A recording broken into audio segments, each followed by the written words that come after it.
Radə müəllimə, Bəli. 41 illik təcrübənizi, pedaqoji təcrübənizi təqaüdə çıxdıqdan sonra necə dəyərləndirirsiniz?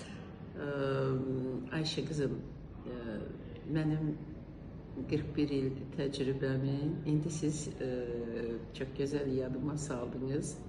41 il təcrübə bu yeni fəaliyyət göstərdiyim işdə əlbəttə çox böyük mənə köməklik göstərir.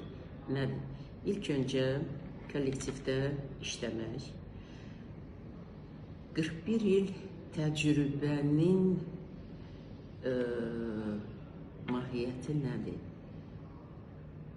İlk öncə gənclərlə işləyib onlara örnək olmaq, onlara həyatı öyrətmək, nə cür kollektivdə bir-biri ilə ünsiyyətdə olmaq və təbii ki, komandanı nə cür qurub və komanda ilə nə cür işləmək, lider xüsusiyyətlərini və əlbəttə bugünkü mənim yeni biznes sahəsində gördüyüm əməkdaşlıq təbii ki, buna çox böyük bir